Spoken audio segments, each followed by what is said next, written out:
There have been additional unconfirmed sightings now over France, Korea, and here in the United States. Someone or something has chosen to visit us. Officials have yet to speculate as to who these visitors might be. Panik verbreitet sich in ganz Russland, das unter Kriegsrecht gestellt wurde. They came from another solar system, for Pete's sake. We haven't even been to Mars. 중앙 러시아 상공에 괴물체가 출현했다는 러시아 보고가 있습니다. There's been absolutely no evidence these phenomena are endangering anyone. The LAPD is asking Los Angeles not to fire their guns at the visitor spacecraft. These are uncertain but exciting times. Be brave. Be strong. There is no indication that we are in any danger. Let me stress that. There is no indication that we have to worry.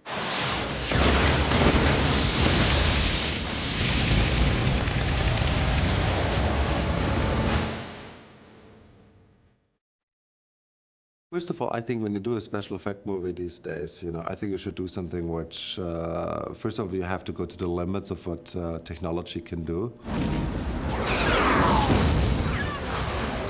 Secondly, you have to create like 1 or 2 sequences that people haven't seen, where they're like totally amazed that this is possible now. One of the things Roland has taught me from the first day I started working with him is it's not the tool, it's the craft. And we would approach every special effect shot on the simplest way to do it first, the tried and true, the simplest, easiest way. Only when that wouldn't work would you go up to the next level. And when that wouldn't work, you go to the next level. So our film does everything from the highest tech, digitally animated, digitally composite CGI shot to little models on wires in front of photo backings, and everything in between. The first thing I felt like was the most necessary to do is actually think about the alien world, because that was the only thing that was completely new, actually. The alien world, there's nothing you can really potentially start from, and definitely not start from other people's work. You try to avoid that and not get stuck in somebody else's style. So usually when I do alien stuff, any alien material, I try to just start from scratch, let myself go. Patrick kind of is a person who is very, very into organic forms.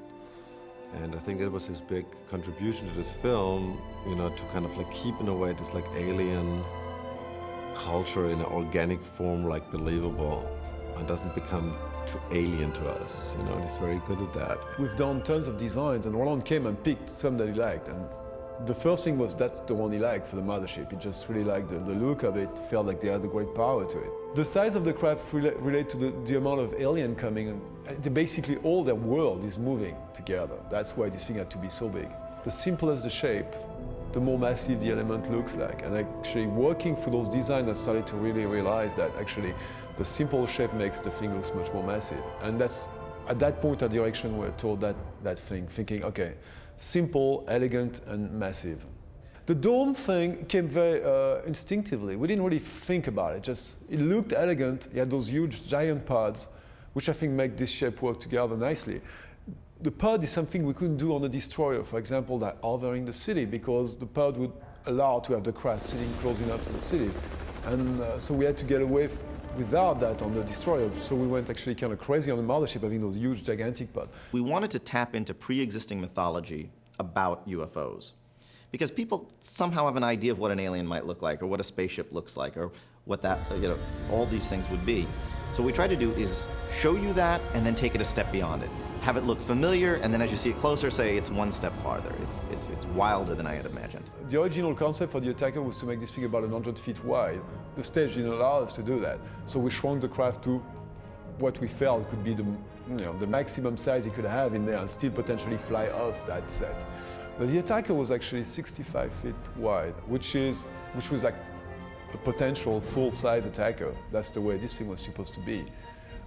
In a sense, makes it the smallest alien thing we see in the movie is actually the attacker, and still it's a pretty gigantic thing. I mean, 65 feet wide.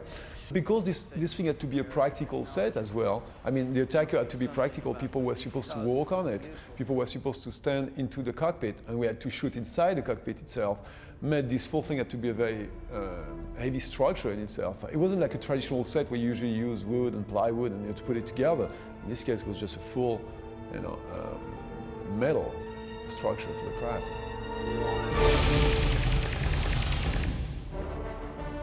After I read the script and we did a breakdown of the miniatures, there's like more miniatures in this movie than probably any two movies combined. It was overwhelming because there's cities to build, there's alien craft, alien creatures, just about everything you could do in miniatures.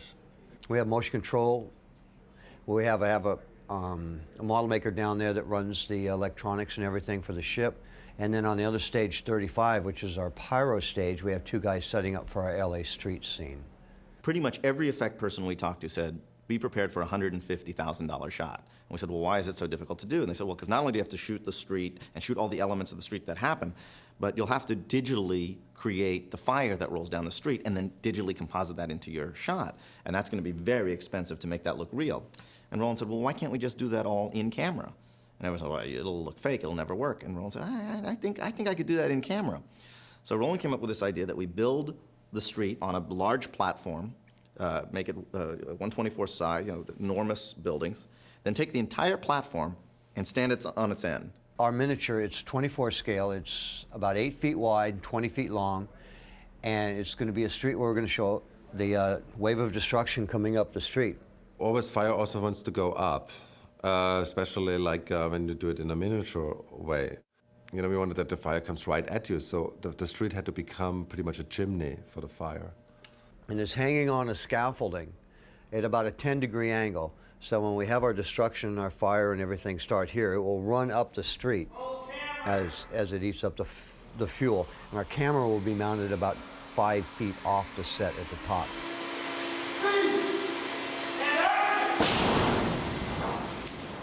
And I think in what we're doing, miniatures work best. I mean, there's a lot of explosions, a lot of pyro, a lot of fire, a lot of stuff that even today with the sophisticated computers is still tricky to do. When you blow up a big model, there's nothing better than that. You can't create this like with CGI yet.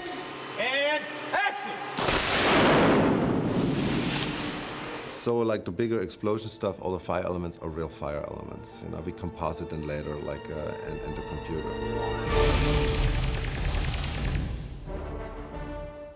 One of our showcase pieces is going to be the White House, and we're building that at 12 scale, which is over 14 feet wide, and we're going to blow it up.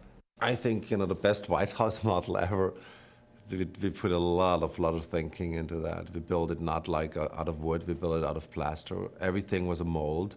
So every piece, was like kind of like created first in wood and then made a silicone mold out of it, and then little plaster pieces, and then it was built like the White House was built out of single pieces. The White House has got such great detail in it that even in the most preliminary test that we've done, that the White House holds up in an extreme close-up. So all of a sudden this particular miniature is very near and dear to our hearts because it's got such wonderful detail. I don't know if I really want to blow it up or not. With miniature pyrotechniques, there's a great many variables that go into the completion and the successful blowing of a model like this. One has to consider what the model is made out of, in this case plaster. You have to know the scale, you have to know the size of the charges that you're using, how much gas, what the camera speeds are. So there's a great variety of things that have to be considered when blowing up a model like this. When the actual explosion takes place, it's over in a second. But we are doing this 300 frames per second thing instead of the normal 24, which means we're slowing it down 12 times. So the whole thing looks 12 times slower in the end. And we blew the sucker up with 9 cameras shooting it at various speeds, and then we digitally composited that into our shot from Washington. Hey! And action! Well, there you go. It's everything that I expected it to be. And everything went off. We didn't have any problems with that. And this is what's left of it.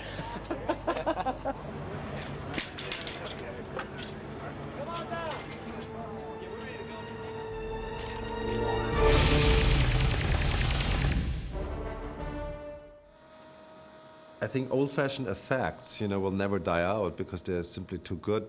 We sometimes make a combination of like a model, motion control, photographed models for the foreground, and then like go like digital, CGI in the background. We have the model mounted on a 3-axis gimbal, which controls basically the ship's attitude in space, which way it's pointing.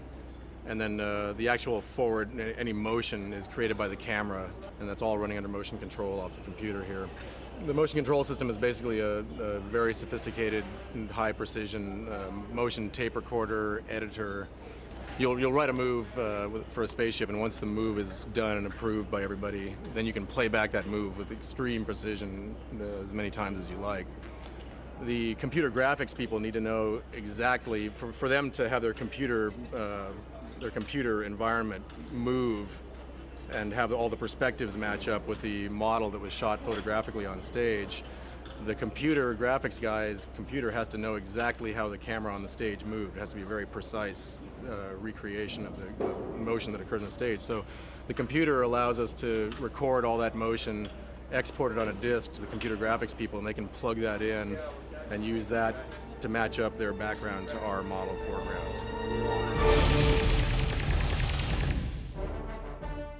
I did 2 concepts for the alien. I did one that was this tall alien fantasy, let's say, not the way people picture an alien to look like, a real alien.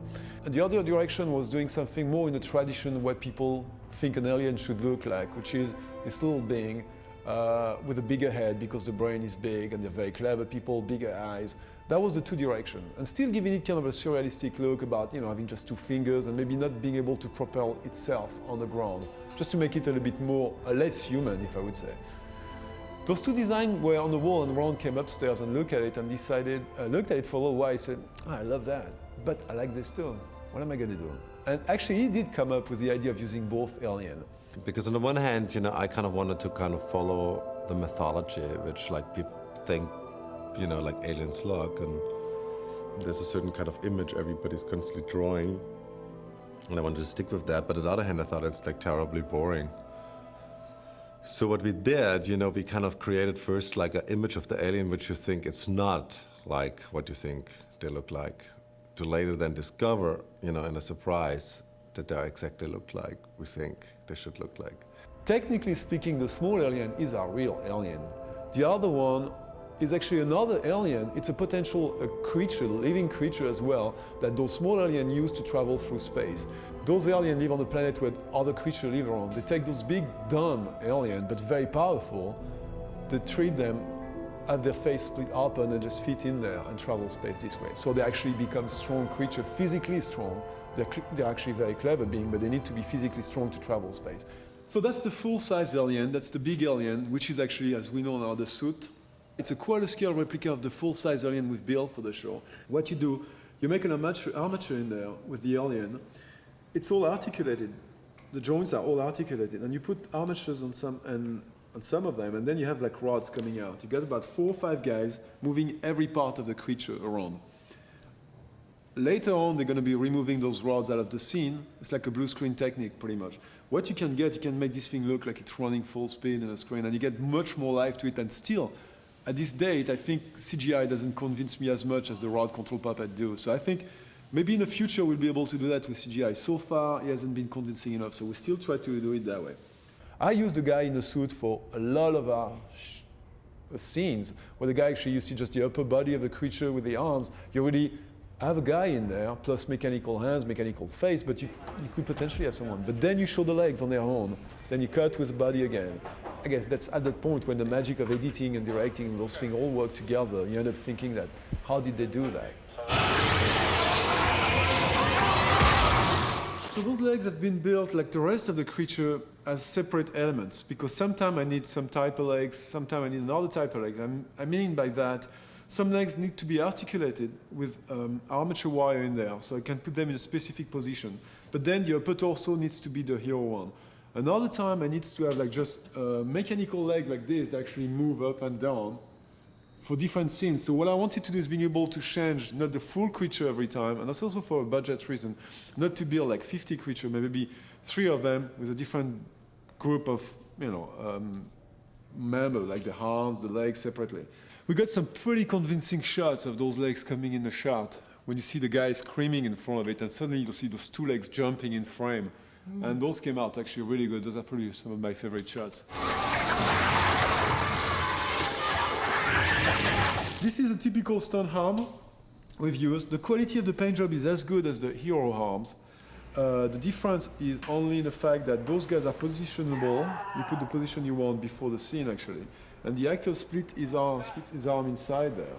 The actual hand of the actor reached that point.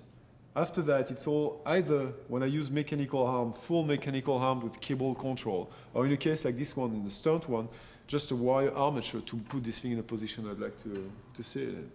So this is the same concept on the other hand. It's actually painted exactly the same way, except it's our hero hand, which is the actor puts his arm inside that socket basically, and his finger ends up here. From that point on, I've got a mechanical hand with full of cable running all the way up to the outside, and all that stuff is done by puppeteers. So what the actor has to do is actually mostly moving his forearm, and the hand motion is done by puppeteers outside the scene, actually. This is the way the creature looks actually when it's put together. So you see it all together right now, in a closed position with the face closed. Abdomen, joint, and then you got pelvis and all the legs. The first time the alien appears in the movie, he looks like this, the face. As you see here, you got in the design of the creature a big split in a line here that goes all the way up to the throat inside here. The doctor are trying to play with it, and at that point the thing opens. One head just opens, the other one, it's an open head already that the Alcon can walk in and start lifting the skins. That's another head. Then you got a third head for the revealing of the alien inside. Then you got a fourth head, which is a head where the small alien pops out. For example, when the alien is lying on this operating table and the face opens, for a process like that looks like, I'd say, 30 seconds in the movie, we had to build 4 heads just for that process. This alien you're seeing here inside the head of the big suit is actually the one we use for the coming out of the creature. This head was actually lying on an operating table.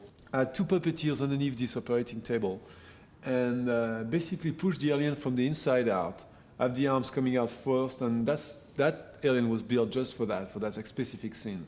In the scene in the laboratory, the only reason this thing can actually walk around, and that's another reason why you can combine designs, is the lab was designed in such a way we have a lot of pipes on the ceiling, which allow the creature to actually grab pipes and walk around holding itself. That's an interesting point of showing how we can actually work out the sets at the same time you work the creature, and everything is actually end up being the same kind of concept. He has to work really tightly together. So this is actually a final hero alien. That's the one that lives in the suit. That's the one that does all the motion. What you're seeing here is all the harness. One puppeteer was wearing the full harness to move the arms. Guys were working on the fingers from here, working on the head from there. So this is about a 7 puppeteer deal for just this guy. All the plates inside were moving. A lot of lights, different points in there, plates moving up and down. The arms are all mechanical, so they wrap back in, fingers moving forward, backward. This one got shot in the head twice for a hero shot when the guy gets killed. We were supposed to use a stunt one for that, but we ended up shooting so close that we wanted to show one moving and then dying slowly. This has been built just for an insert shot only of the eyelid of the creature opening when he wakes up inside the suit.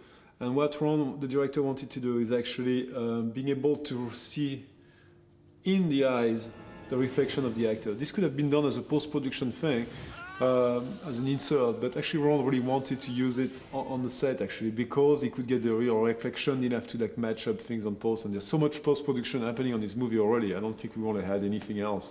What you're seeing here is 2 of the remaining aliens that you actually see in the movie in the containers, in the tanks. Those are, in the story of the movie, the 3 aliens they found years ago, like the Roswell experiment story. We tried to make them look pretty trash from the beginning, so they looked like they went through a crash. The first approach was to do a dry tank imitation of water. It did look okay, I'd say. Ron Emmerich looked at it and said, no way, we have to put water in there. Suddenly we had to change the thickness of the tank, get some new tanks overnight, put them up there, fill them up with water, and put those creatures in there. The water always helps to make them look bigger, distort them, and they look twice as realistic as they would look.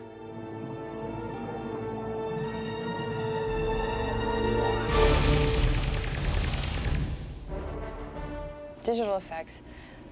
I think a real generic way of explaining it is most people consider anything that involves a computer. And there's really 2 distinct fields. One is compositing. The other aspect of computer work is CGI, computer-generated imagery. The difference between the two is compositing, again, you're putting the elements together, and CGI, you're actually generating elements. The same way if you were shooting an element, you're actually creating something that didn't exist before. A wireframe is our representation of a solid object. And how you get there basically are points in space, and that can be done either by an animator taking a point in space and saying this is connecting the dots basically, and creating something that has a mass and has a solid volume to it. Once we've created the wireframe, then we have to have a certain point of view on that wireframe, and that changes for every shot. The beauty of the wireframe is once it's built, we can use it for any shot. You can put the F-18 flying straight towards you, and we in the computer have what's basically a virtual camera, and you can put the camera in the front of this 3D object and it looks like it's flying towards you. If you want to go to the side, you can move it to the side and you get the wings and you can show the rotation, and just off of the 3D object and this virtual camera that's used in computer graphics. Texture mapping is the next step. Once you've got your wireframe, which is your 3D representation to connect the dots, you then need to take a real surface and basically paint it over top of this texture. Usually computer-generated images look synthetic. Therefore, you want to get some dirt, some natural images in there. And the easiest thing is to actually take pictures of dust and dirt. We photographed, like a real F-18 on a tarmac, and in every, down to every screw, and and texture mapped it on a wireframe. I think, we went a big step there. It looks really good. On this show, we had several sets of challenges. One of the biggest ones was the dogfight scenes. We're animating hundreds of airplanes in the air at the same time. And to do that plane by plane is just a really painstaking process. It takes a really long time, because you have to do not only each F-18 or each attacker, but then each attacker shoots the attacker firing, and each F-18 fires missiles and tracers, and there's hundreds and hundreds of objects to keep track of. And then even some of the objects that are like the F-18's missile fire, they emit fire and smoke as well, so you've got literally thousands of things to keep track of in the scene. Since we're doing this all with computers, the computers are really good at doing that, good at simulating all those things, so we've written programs which do nothing but simulate the dogfight scenes in a way that we have a lot of control over them. You will see in this movie scenes where 150 F-18 American jets will be fighting over 250 alien attackers in the most spectacular aerial sequence ever filmed. Now, this wouldn't have been possible without digital technology, without computers. The solution before we were brought onto the show was to hand animate all of this. So it's just as if you were to do it with motion control, do it with some traditional methods. You have to actually hand animate each F-18 or each attacker. And then they were doing things like copying some different paths and whatnot. But it was still basically a ton of hand animation. It would take several days to set up one shot and then render it, and then several days to do another shot. So we were able to take it from about a 4 or 5 day turnaround per dogfight and bring it down where we can basically produce 2 dogfights in one 24-hour period. I've never seen CG, computer-generated imagery, come out as fast as on this show. I mean, Roland can call in and fax us over a storyboard at 9 o'clock at night and have an animatic and have animation by the next morning. And normally that would take a week to 2 weeks, on normal pace. Because there's a limited amount of horsepower in the computer, even though these are really fast computers, we have to use primitives, or these little dots, to represent each of the airplanes at first. You can see it's only stepping a few frames per second. It's only stepping very slowly through the dogfight, and that's so we can tweak each of the individual parameters as it's stepping through. And I can go through and adjust sliders or grab my equations and make adjustments to my equations in real time and see how that affects the dogfight. And then as soon as I get the motion the way I want it, as soon as I get the numbers the way that we want it for a particular shot, then I can go in and substitute the real airplanes for these dots. One shot alone, which is 21 CG planes, 2 motion control planes, and they're all firing 2 missiles except the president's plane, which is firing 1 missile. So all of that, and the shot just kept expanding and expanding. And eventually when we finally went to go back up the shot and get it laid off back to a backup format DST, we found out that the shot had totaled 52.5 gigabytes for that 1 6-second shot. One of the beauties of compositing is that rather than trying to do everything in camera, trying to do everything live, where you would have to have a model, you'd have to have a spaceship to scale, you'd have to have pyro, and all of that happening at the same time, by compositing in layers, it allows us to choreograph each layer perfectly and then put them together. What really helps the director and the filmmakers is that what it really is offering when everything is evaluated is flexibility. So if somebody's shooting model miniatures of an F-18, let's say, once that's shot, the lighting, everything as the way it was shot, you're locked into it. So that by the time you go to put that element together, way down the line, 6 months later, after you've shot it, and all of a sudden the director says, oh, guess what, I've changed my mind, this isn't a day scene, it's now a night scene, and you want to change lighting or you want to change the nuances of that element, it's extremely difficult because you're locked into certain parameters. Where with computer-generated imagery, you have control of the lighting, you have control of it just the way you would in a shooting environment, and that you always have control of changing those things based upon what the director now wants to do with it. So flexibility is really what digital has to offer the filmmakers. When we build a composite in this particular software, we usually work from the back to the front. In this particular composite I have here, the very back element was the destroyer itself. Another element that we added to this composite was the CG, or computer graphic, beam and particles. And I took these two elements and added them on top of the destroyer before I added the White House. So this was like an intermediate layer. And we wanted to give the impression that this beam was coming down and striking the White House and exploding it. We have the destroyer in the background, which started out as a model. We have the lights, which were shot as a separate piece, and we've added those together. We have the beam coming down with the particles timed right, so it hits right. And then we had the nice edge here where the pyro comes up. It's nice and soft, and you pick up all the debris that's in the original element to give you a convincing composite that we're actually blowing up the White House. The buildings that you're going to see in this particular shot are very, very small. They're about 3 feet tall, where the people are, real people, and they're shot real time. So we have to have a way to find, to put all those elements together, and the way to do it is digital compositing. A lot of debris had to be put into the pyro elements because that's not in the explosion. The explosion is a clean explosion, and then we have to put in, as a separate element, things like glass shattering and plaster exploding, all of those things so that you could get physical debris, then need to be mixed into the pyro. Another thing were the large model miniatures that exploded. We had to composite into a lot of those shots, which are model miniatures with the pyro in it. The destroyer itself, the destruction beam, an atmospheric haze, people running towards camera, 3 or 4 layers of different cars, foreground, midground, background, anything that billboards, signs, flags, anything that we had shot as separate model pieces that needed to fly towards camera. One thing Roland really wanted to do was have large objects white frame that would help him transition from shot to shot in the destruction sequence. We shot over 6,000 elements to make up over 400 visual effect shots. Now, to give perspective on that, our last film, Stargate, which is thought of as a effects-heavy movie, had roughly 260 visual effect shots. So this is over 140 shots more. And in those shots, we had an average of about 3 elements per shot, and here we're averaging 10 to 15 elements per shot. So it's quite expansive as far as what we're doing, quite ambitious.